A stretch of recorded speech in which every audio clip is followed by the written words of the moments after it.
Assalamu alaikum class, how are you? I hope you are fine and you're having a very good time, and I hope you are enjoying science lectures. This is your science book and I'm going to present lesson number 1 of week 3. So the topics under discussion in today's lesson is the movement of blood through the heart. In our previous lesson, we have talked about the pulse rate and we have discussed the general anatomy of the heart. And finally, we also discussed the function of the heart and its important uh, points. So here is the learning objectives. Today we will discuss the movement of blood through the heart. Let's have a warm-up activity. So can you tell me the name of biggest artery? What is the name of the biggest artery? Hmm, very good. Yes, aorta is the biggest artery. Let me show you. Here you can see the picture.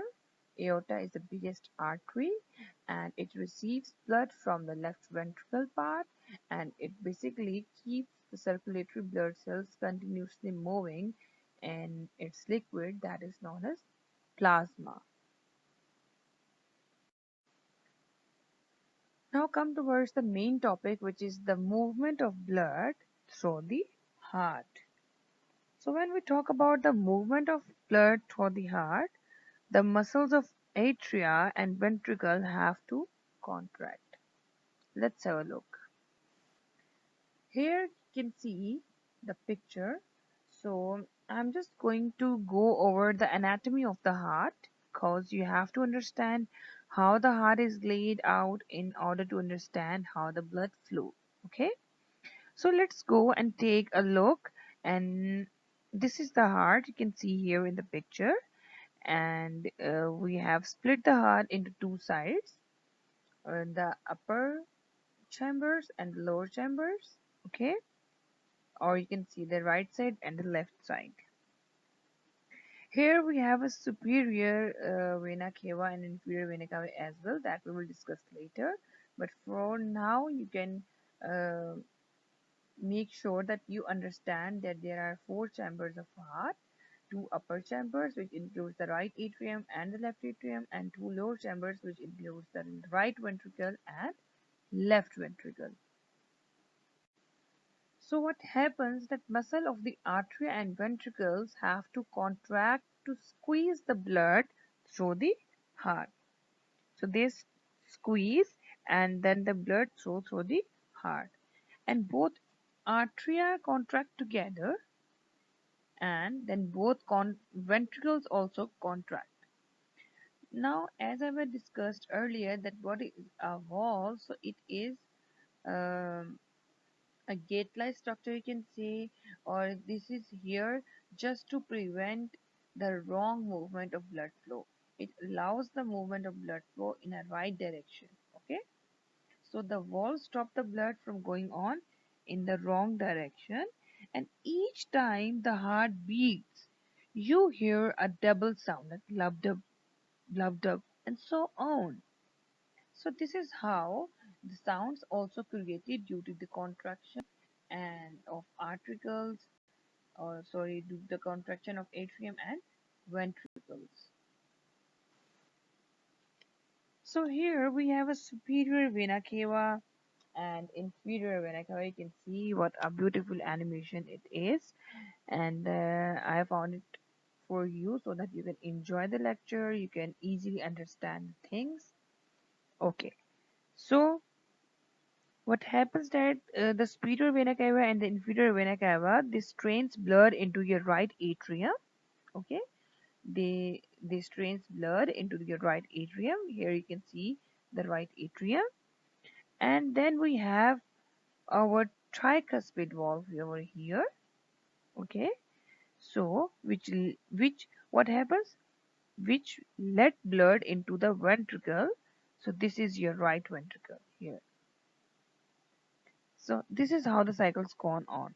Okay, and then blood shoots up through pulmonary artery because why? Because it has to get through the lungs, and in order to get to the pulmonary artery, we have a pulmonary valve over here. Look at this valve. When pulmonary valve will allow the flow of blood towards the pulmonary artery, only the blood can move over here. Look, when pulmonary valve is opening, the blood is flowing towards the pulmonary artery. Okay, so this is how the blood is going on. So let me tell you another thing, another important thing about today's lesson, and which I used to use at my time when I was at your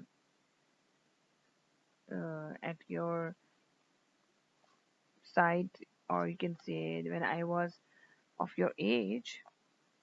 So the easy way to remember blood flow of the heart is to remember that blood has to go through the 12 parts, or it has to go through the 12 different areas. Okay, so we always starts up with the right side. We always starts up with the right side, and then we always ends up into the left side. Why we always starts up with the right side? Because the right side contains the oxygen deficient blood, and then the cycle goes on, and when the blood is oxygen rich, then it will transfer towards the aorta, the left side, and further they will transfer to every part of the body. And always remember, it is very helpful um, whenever either the diagram comes to your examination, or whenever you want to uh, label the diagram, always remember the right side will contains these parts. The right side of your heart will contains only these parts. So when you will remember, or when you will memorize these points in this way, then it will be very easy for you to differentiate the both sides, and there will be a very minimum chance to mix up the both sides. Like, if you remember that, okay, the right side contains the tricuspid valve and a pulmonary valve, so it would be easy for you to understand and to memorize it rather than to mix it. Another important point that I want to tell you is, here you can see a pulmonary artery. So you must be thinking that in our previous class, our teacher told us, like I told you, that artery's function is to carry blood away from the heart. Okay? But here, and arteries always carry the oxygenated blood. But here you can see the pulmonary artery which has a deoxygenated blood. So why this is so? You must be thinking that why this is so, and why here a pulmonary vein you can see is red. It means it's having oxygen, that is oxygen rich blood. So when I talk about, whenever you see that arteries carry blood from the heart, or we can say that all arteries carry blood from the heart except pulmonary artery. And same is the case with the pulmonary vein. Like, you can say that all veins carry blood to the heart except pulmonary veins, because here the pulmonary veins are acting as an artery. They are doing the function of an artery, and pulmonary artery is doing the function of pulmonary vein.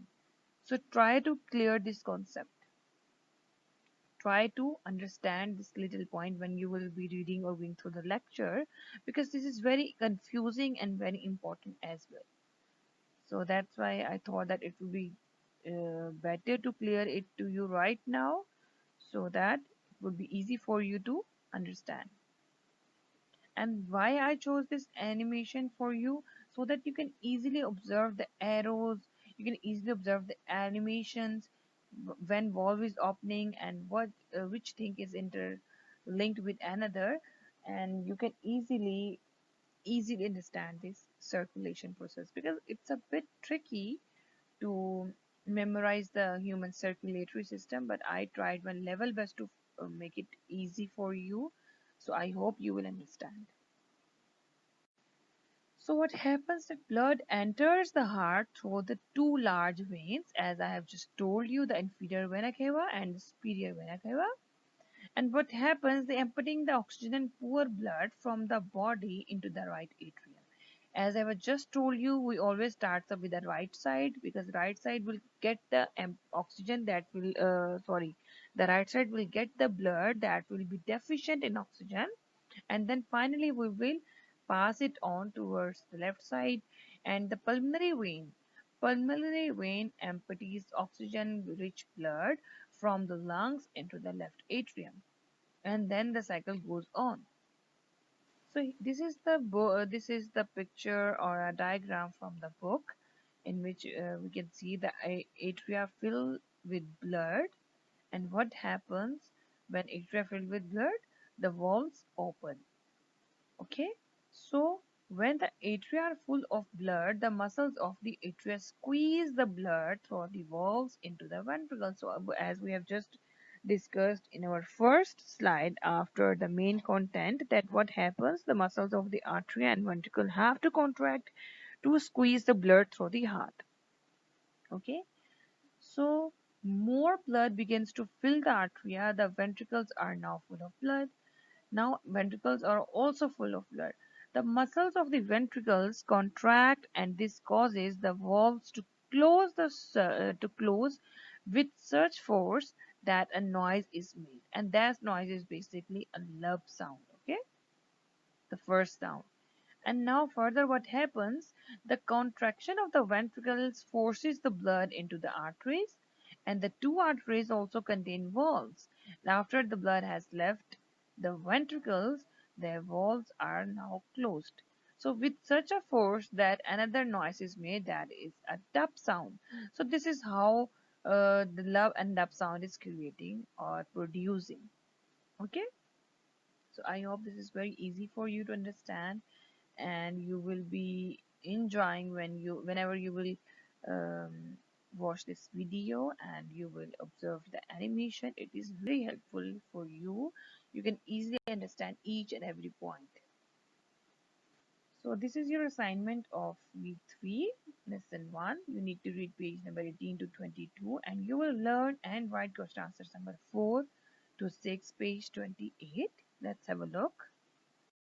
This is question number 4. You will write neat and clean with the marker, and this is the answer.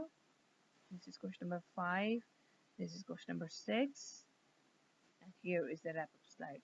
So we have discussed about the chambers or about the general anatomy of the heart. Then we discussed the basic function of the heart, and finally the movement of blood through the heart, and how the muscles of atria and ventricles contracts and allows the blood to squeeze out through the heart. Okay, so this is how the movement of blood through the heart takes place. I hope you understand the lecture, and I hope you find it very helpful, and that was the reason, or that's our aim, just to make everything far easy for you. And don't forget to check yourself how well you grasp the blood flow. Okay, by reading the book, by doing some short question session with yourself. You don't need anybody to ask you questions. Just read the chapter thoroughly and try to find out the questions out of it. Thank you so much for watching, and be sure to check out and evaluate yourself after reading the whole chapter. Allah Hafiz.